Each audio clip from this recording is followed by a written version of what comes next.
Hello everyone, and welcome back. Or welcome if this is your first time watching one of my videos. Um, yeah, I recently hit 2000 rapid rating, which was my major goal. That was the first YouTube series I ever started back in end of January, beginning of February, and I reached it. It took quite a few months. I guess the series started at around 1650, 1700, and I was able to get to 2000 within, over half a year. I'd say 8, 9 months. Um, yeah, it feels very weird to be 2000 now, but of course the rapid will continue. We'll be doing a new, quote unquote series, Road to 2200. 2200 is going to be probably a point where I stop playing rapid for quite a while. If I can get to 2200 rapid, I think I probably won't play rapid for quite a while until I can get my blitz at least very close to that, definitely 2000 plus. Um, so yeah, I mean, I'm still pretty young. I'm not going to just never play rapid ever again.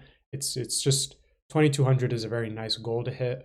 And yeah, I think it's going to take quite a few more days than getting to 2000 did. I think the gulf in quality from 2000 to 2200 is not bigger. Well, actually, I don't know. I think the gulf in quality from a 1000 to a 2000 is a bigger gulf in quality than a 2000 to a 2200. I don't know. Let me know if you guys agree with that. It's I should also mention I'm going to do a lot of explaining for the next couple of minutes. I do have a rapid game that I'm going to show you guys that I played just yesterday. Um, So if you're interested in just watching that, feel free to skip ahead to that point. I'll have timestamps below in the description.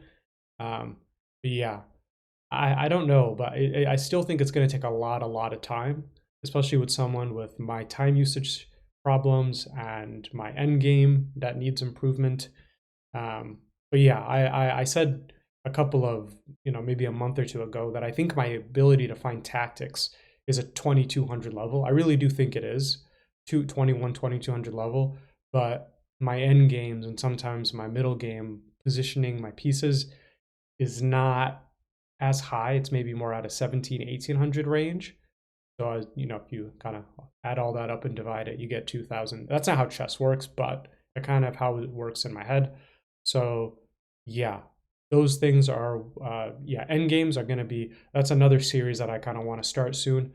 I'll be doing a lot of puzzle rush and puzzles with a heavy, heavy, heavy emphasis on end games and all the different type of end game tactics, whether it's two rook end games, one rook end game, queen end game, bishop endgame, opposite color bishop endgames, and knight endgames, which for me are the hardest. Knight endgames are really tough. So I'll hopefully be putting out a lot of more videos like that. I should also mention, obviously I've taken a bit of a break from posting. It's been a week and a half since I last posted a video, which I think is my longest time not posting since I started. I don't think I'll be posting as often as I used to. It might be more close to 3 or 4 days a week. I used to do it basically every day for quite a while. Maybe I'd have one day off here and there, but I basically posted every day, which I enjoyed doing. But I think there's probably going to be a lot less uploads, but nonetheless, it'll be a mixture as well. So rapid games. I'll also be trying to hit 2000 blitz. I'm at 1400 right now. Well, a little under 1400. It's like 1370 or 1380. 2000 blitz is going to take me way longer than 2000 rapid did, like without question. It's so much easier to lose elo for blitz as well, since the games are so short. It's also easier to win a ton of games, but I don't know. Yeah, there's going to be a ton of new series out, so I'm probably going to be a mixture of rapid, blitz, puzzles. I also want to do some series where I play against bots, and then kind of climb up the bot rating ladder, so to speak. A lot of you have asked for series where I like do like a speed run where I create a new account and starting from 800 elo, I climb my way up. I don't really feel comfortable doing that sort of stuff. It's gonna sound weird, but I don't want any of my videos to be like quote unquote directly educational, where I provide like, do this, don't do this, always keep this. And I don't really want it to be that, because it's weird to say I'm only 2000, but I could definitely help somebody. I could coach somebody who's low enough elo to where I know I'm doing them a good. But I never want my videos to be like a Daniel Naroditsky or Eric Rosen kind of video where those guys are like titled players. Like I feel like they're the people who should do speedruns of that sort. I'm not saying 2000s can't. 2000s can definitely do it. Again, I could provide so much help to somebody who's 1500. I know I can, but it's not the kind of stuff I want to put out. So when I play against bots on my own account, it'll be more tailored to like, keep this sort of thing in mind, or let's just do it's more just like my approach and how, I might even just purposefully sack a piece in the opening against a 1500 and be like, okay, I've lost a bishop for a pawn. Let's try and win this game. So it's more that sort of thing. And I might lose games. Like I might lose a game against a 16, 1700. Like it's going to happen, which might be slightly embarrassing, but it's, again, it's not that big a deal. It's chess at the end of the day. I'm going to lose games against people who are, quote unquote worse than me. It happens. So yeah, those are all the different things I want to do. I should also mention, I'm going to start live streaming more. Well, I'm going to start live streaming. I've never done a live stream. I tried doing it months ago and it just blew up in my face. I was terrible at it. And I just couldn't even get the stream up. It wasn't even, I was streaming and 0 people came, but that's fine. If I stream and nobody comes, like, so be it. That's not a problem. I literally couldn't get the stream working. So yeah, I think that's something that I want to do, probably 1 to 3 streams a week. It kind of just depends on the week, how busy I am, how tired I get after work, or whatever I have going on. So that's something I hope to do. Just engage with you guys a lot more. I feel like that'd be a lot of fun. So yeah, those are all the things I want. Oh, I should also mention the OTB recaps will be coming back. A lot of you OGs will remember I played in a lot of over the board tournaments way back kind of winter springtime, and I did recaps of those tournaments, and those will be coming back. The chess club that I go to, they took a break during summer break, and the first chess club tournament in like 4 months is tomorrow actually. So I'll be competing in that one, and I'll have a recap sometime, even Sunday maybe, or maybe it'll be next week. I have kind of a busy Sunday, so it might be later on next week, maybe early next week. Look out for that. But yeah, so I'm hoping to, my current USCF is very bad. It's like 12 or 1300. It's not as high as I want it to be. I'm hoping to, by the end of next year, be at 1800 USCF. So that gives me about a year and 4 months. September, October, no, yeah, a year and 4 months. Basically, it's over the board chess is something I find so hard. As a point of context, I have a friend, she's my kind of coworker, and she is like 1500 rapid. But when I play her OTB, she beats me like every time. But when I play her on chess.com, I beat her every time, which is like, it makes no sense. It makes absolutely no sense. Like I blunder pieces in OTB. I've done that so many times. If those of you who watched my OTB recaps, there will be so many games where it's just like I just blunder to beat. Like it's inexcusable. So should be able to beat 1500 pretty confidently, OTB or online.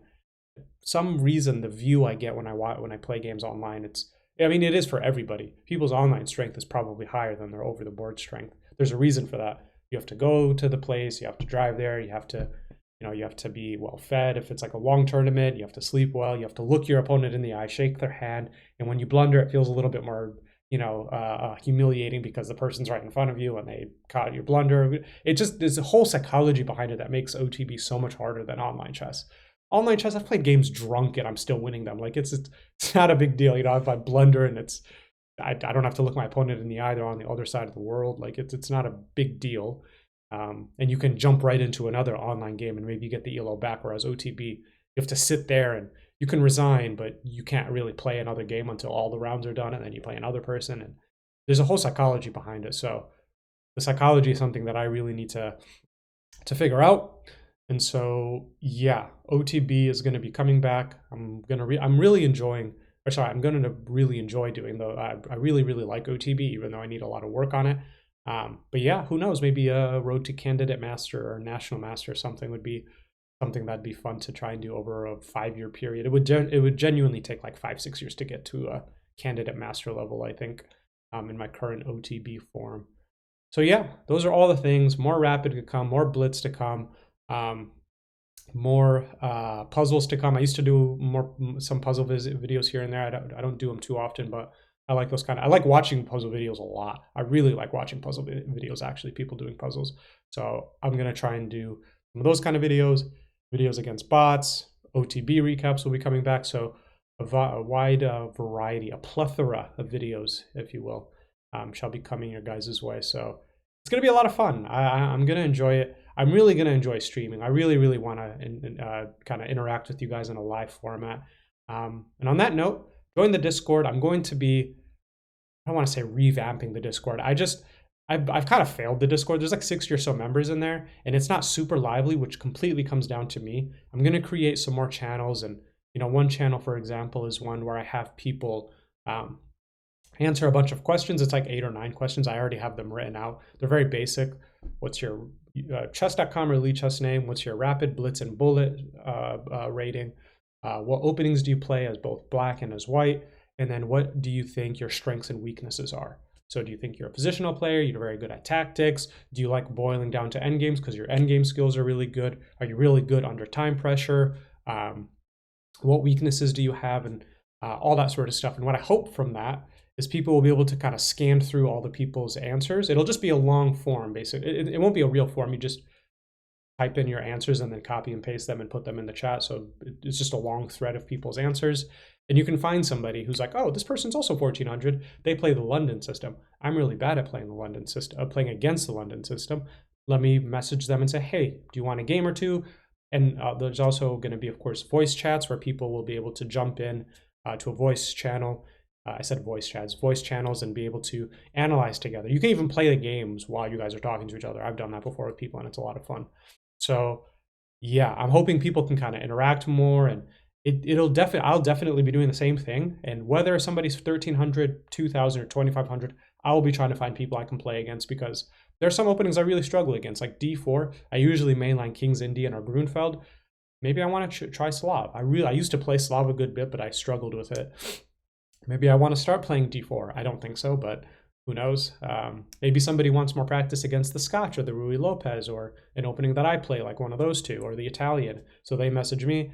I'm more than happy to. That will also help, because I know a lot of you guys like playing me. So you guys can easily message me and be like, hey, let's play. I want you to go into a mainline Smith-Morra gambit. I will accept a gambit, and then bang, we have a game. Of course, those games will typically be unrated if they're against me. You guys can choose if they're rated or unrated. When it's you and somebody else playing, that's completely up to you guys.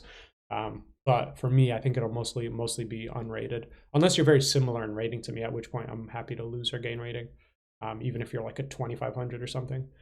But yeah, I think that is everything I wanted to mention. So more videos to come, more regular uploads, streams to come, OTB recaps, all that stuff. And yeah, it's gonna be great. I should have mentioned this at the beginning of the video. I recently hit 600 subs. I think I'm at like 610 or a little under 610 at this point.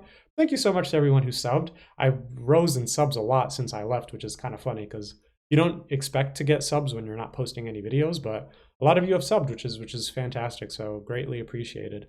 Let's try and get to 1,000. 1,000 would be a great goal by the end of the year.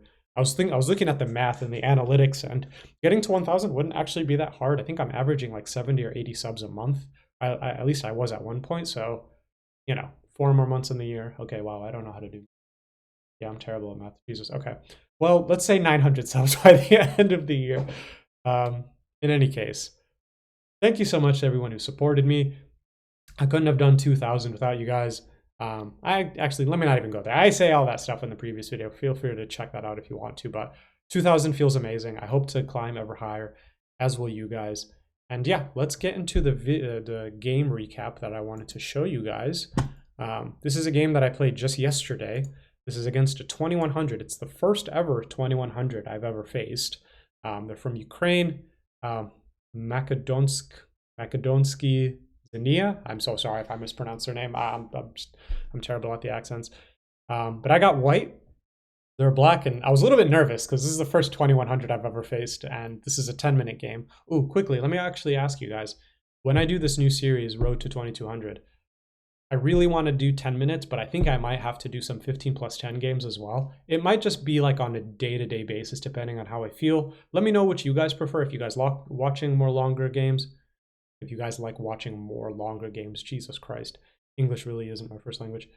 It is, but anyway, yeah, if you guys like watching longer games, or if you guys are happy with 10 minutes, I'm happy with 10 minutes. I really don't want to play 15 plus 10, but against some of these really good players, maybe I'll need to. But yeah, let's get into the recap. So I go e4, they play Caro-Kann, and we get into the fantasy. Now the main moves are this, or just takes, and then they lash out with this. But my opponent did not play that. They played queen here. How do you make it so it doesn't look like this? I hate when it does this, actually. Okay, pause. Why does it do this? I never know how to make it so it doesn't do this like weird color. Okay, we're gonna exit out. I'm just not gonna make moves during. Don't look at the game. Don't look, everybody. I lost the game, actually. Okay. So spoiler alert. You guys knew I was gonna show you a game I won. Of course I did. So I play the fantasy, and they play a move I've never seen before, which is queen here. I get the idea because a lot of people end up going for a line where they do this, you take, they get their bishop out, you go here, you bring your queen here, you bring your knight here, they give a bishop check, your king goes here, their king comes here, you take, they take, and you usually push this. It's a whole line. I know that was confusing. I can show you guys later. But I didn't know why they went here first. It's not a move I've seen. The evaluation still gives it's perfectly fine for them. Let me actually do this view so the evaluation comes up. So bam, bam, bam. And I think here I can actually make moves freely without it changing. So this is the line that I was showing before. Here, here, here, here, here, here, here, here, here, here, here. And there's multiple different moves here. You can do this, you can do this. Yeah, the evaluation is saying, or that's another move. If you let the engine run a good bit, it'll show different moves. But anyway, so okay, well, spoilers. It always does that when I go back to the review after I've made some moves. It always jumps ahead like a couple of moves. Does it do that for anybody else? So they lash out with this, and I get the point now. So I take, they come here, I do this, and then they give a check, which I did not think was good. I did not think that was a good move. This is a very typical check that happens in these sort of positions. You can always just block it with c3 because your queen still defends this. And this is actually an improvement for me because now I'm threatening this. I'm threatening b4. So if they do something random, just b4 on your head, and they have to sack here and then do this, and it's not great for them. I think their best move is, oh no, it's queen e7. Yeah, queen e7, just hitting this twice. And so anyway, that's not what happened. I pushed this, blocking the check, and then they took here, which I thought was, I'm not trying to be rude to my opponent, but I thought that was a bit of an amateur move. I didn't think that was a good move. If I'm a 2100 facing a 2000, I'm bringing my bishop back. Ooh, you could even bring it back there, but I'm bringing my bishop here, and I'm keeping the advantage. I'm keeping as many pieces on the board as I can because I'm playing somebody 120 elo less than me. I'm going to feel confident that the more pieces there are on the board, the more the complex the positions could be, and I'll be able to utilize those pieces better than somebody who's 100 plus rating lower than me. So they didn't go for that. They took, I take, they take here, take, and then they did this. So materials all even. I played the best move was offer a queen exchange, which isn't my style. I usually like keeping queens on the board, but I'm playing against somebody who's very good, so I kind of want to not have this only isolated pawn. They take, which again, I just did not think was a very good move. And then I get this nice pawn center, and I have a healthy advantage. It's plus 0.5, which is any kind of typical advantage you'd hope for as white out of the opening. They develop their knight, hitting the pawn. I develop my bishop, which isn't an amazing move. I just didn't, when you push pawns, you can never unpush them. So you have to be very scarce with how often you push pawns. I didn't want to do it, so I just did that. Can you guys hear my laptop breathing super loud? Hopefully not. So they develop their knight. I do this. They do this. I take, which was not a good move. I was just kind of like not sure what to do. And then I push. And then I knew they'd come here. I did this bishop move. They did that bishop move. I played the best move. And as you can see here, it's basically completely even. If there is an advantage either way, it seems to be slightly, like, it's barely, basically it doesn't matter, but it seems to be in black's favor. And in just a couple moves, my opponent plays the best move, which is knight e3, which is probably a move on a lot of your guys' radar. The evaluation isn't spiking up for black or anything because, yes, they're hitting my rook. Yes, they're hitting my undefended bishop. But I have this nice move, bishop takes here. And if they take, I'm able to do something like this, which is counterattacking, and they can't. They can move. I take this. Well, so it's actually interesting. When I do this, the engine actually says knight takes h2, which is interesting because takes, and then they can come here, here, here, and there's a, oh, it didn't want that. Sorry. Knight a5. Okay, sorry, knight a5. I guess that's so much more different than this. But anyway, knight here. Oh, I guess because you're attacking this pawn. Yeah, that's fair. That's very fair. And then you go down this line where they take, and then you take, and then they take, and presumably you take here. Oh no, just kidding. Sorry, they do that. You don't want to do that. You long castle. Long castle in this position is crazy. Long castle's crazy. They take here, and they're up 2 pawns, but this is still slightly better for black, presumably because you have this pawn, which is pretty dangerous. There's not much they can do to stop it, really, because they can't get behind. Yeah, this is a fun position. This is a position I would kind of enjoy, actually. Anyway, all of that did not happen. Instead, they took my bishop, which I thought was correct, and it is. So my rook is currently it's not hanging. I'd be able to capture back and be down in exchange. And they're threatening this, which then would capture a hanging rook. So I do this, defending against everything. They do this to kick my knight away, which I thought was a good move. And then I bring my knight back. I was heavily debating bringing my knight here, but then once they did this, I didn't really see a way to like defend my pawn anymore. And the engine agrees. You attack the knight, and then they come here. They cannot come here because then you can trap the knight if it tries to capture what looks to be a free pawn. But anyway, so I saw a lot of that, and I was like, okay, I don't want to deal with that. So I brought my knight here, and then they did that. I was kind of surprised. I thought they were going to push here or get behind this pawn to start pushing, but they didn't. So I brought my rook here, just attacking that pawn. And then their rook went back, which is it's always kind of a nice sign when you see your opponent like track back. Making backwards moves are sometimes the hardest moves in chess. So admitting like, okay, dang, I maybe messed up. Let me move back. It's kind of hard. So I brought my king up, attacking this knight. They correctly went back here. Again, they can't come here for that line I showed before where takes, and then I trap their knight. There's also an interesting where you come here, and it's also saying rook f3 is a move. Then you come here, and then it says rook g3, which is the best move. Eyeing up this, and there's still no way for the knight to get out because you're going to bring your rook here and trap it. And the engine is suggesting, I remember the engine yesterday was suggesting a5, and then you come here, and then they come here, so that they're going to be able to attack this pawn. So it takes, and then, sorry. Oh, wait, sorry, the rook isn't on this file anymore. Maybe that's the difference between what I'm looking at now than what I looked at yesterday. Anyway, that's a moot point. They did not do that. They went here, which was correct. Then I started collecting some space. I played the best move, g4. They went back, and then I pressed on with h4. They got their knight to a very nice square. I made one more move. It says it's an inaccuracy.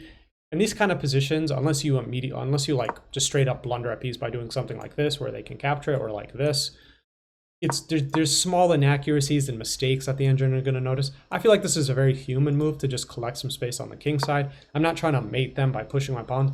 It's the end game, so you want your pawns to be as progressed because every tempo matters. Every tempo matters, especially once a lot of these pieces, which you'll see in a little bit, get liquidated down. Every pawn push matters. So I did that. They stopped it with h6. And then I played the best move, which was rerouting my knight. I noticed my knight here doesn't really have any good squares. I don't want to come back here, and that's really not a square it wants to go to. So I reroute it to d2. They push that, I take, and then I rerouted my knight here. So a nice sequence of moves from myself and my opponent. And I'm threatening this knight jump, hitting their 2 rooks. I'm also hitting this. So then they offer a rook trade, which I did not think was correct. When I was sitting in this position, which by the way, they have 7 minutes to my 5.5, so just some small thing to keep in mind. I need to play a bit faster. Not too much faster because this is the end game, but certain positions, especially when things boil down to maybe a knight end game, you need a lot of time to calculate all the different knight moves when your pawn pushes and maybe sacking a knight. So the point basically is when you get into end games with tricky pieces like knights and rooks and queens and whatever, you need to be able to have enough time. So I started making a mental note that I need to move a little bit quicker. I thought they were simply going to do this, which was the best move. The engine agrees this is the best move. Then I was going to push this, and I don't know how they were going to protect this pawn, but I thought it was fine for them. Yeah, there's a move, for example, here, and then they can take here, and it's actually better for black. So let me take a quick drink of my water, Jesus.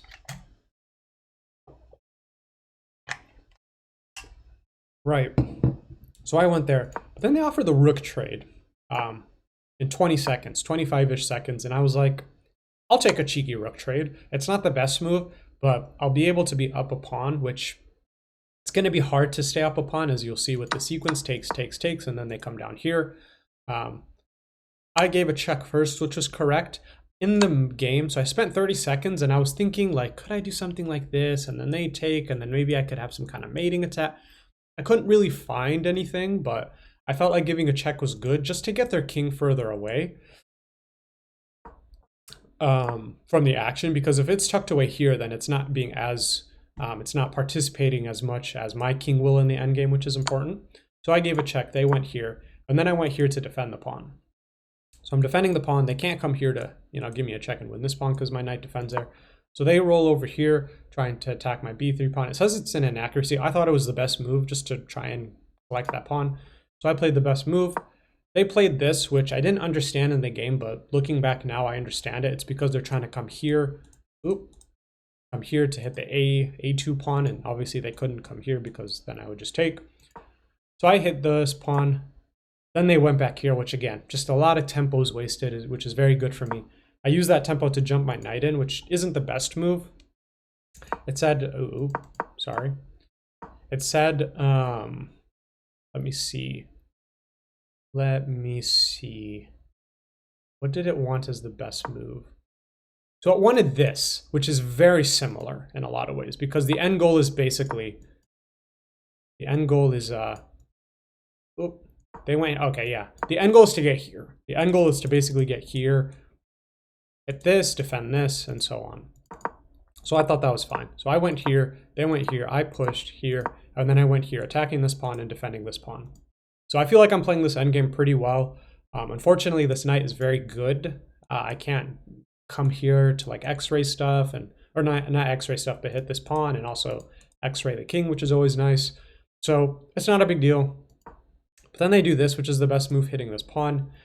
And then I played knight takes, and my opponent spent a great bit of time in this position. I think correctly so. What I calculated in the game, I initially thought I had mate if they took this pawn. I thought I had mate. What I calculated was knight check here, knight check, back is forced, and then here is mate. That's just mate. It's just mate.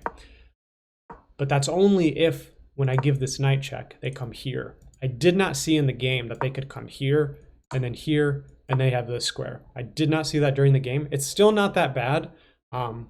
Don't always give checks for random reasons, because if you give this check, my evaluation drops by a good bit, and they're able to come here. It's not that big a deal. It's still winning, but you want to keep as much of an advantage as you can. So I calculated that thinking, okay, you can't take this pawn. It's a poison pawn. So what they did was they spent a full minute on this move. I think maybe because they thought this pawn was poisonous for the reasons that I showed, or maybe they thought I had some kind of knight fork. So they wanted the knights off the board, which I understood.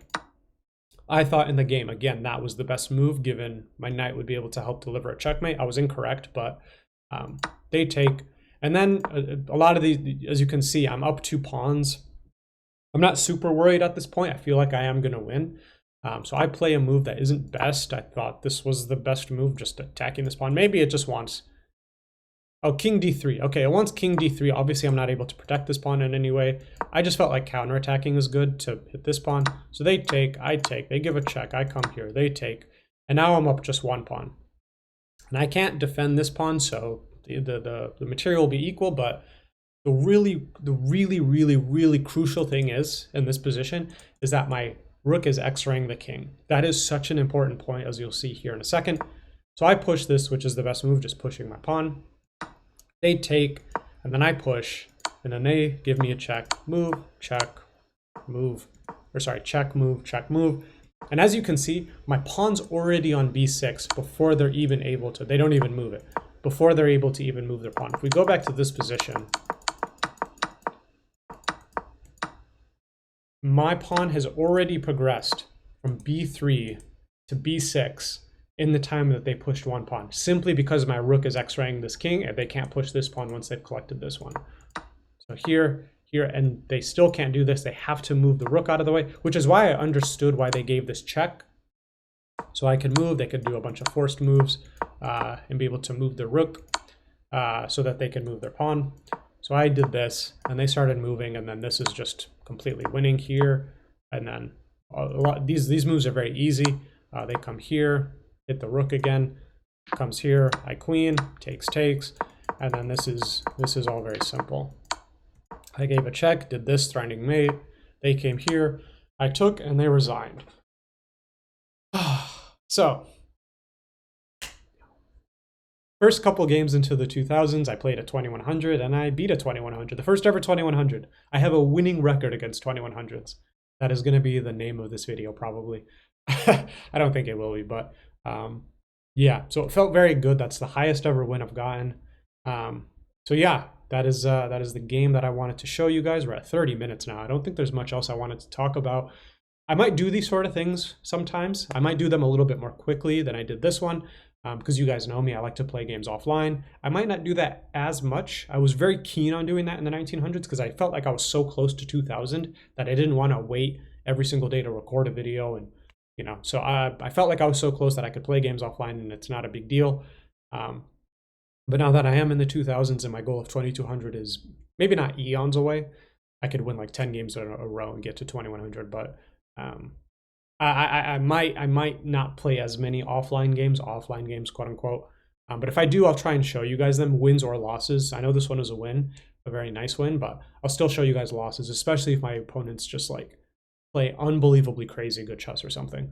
So yeah, I think that is all that I wanted to mention. More videos to come. Thank you for allowing me a bit of a break. I wanted to take a bit of a break from Rapid. I've been playing some Blitz and Bullet. I've been improving a good bit. I actually won a tournament the other day, actually, which was nice. It was like a Swiss, the Swiss Blitz tournaments you see on chess.com. Anyway, thank you so much to everybody. Hit the like button, subscribe, type a mean comment, join the Discord, and I will see you guys next time. Bye-bye.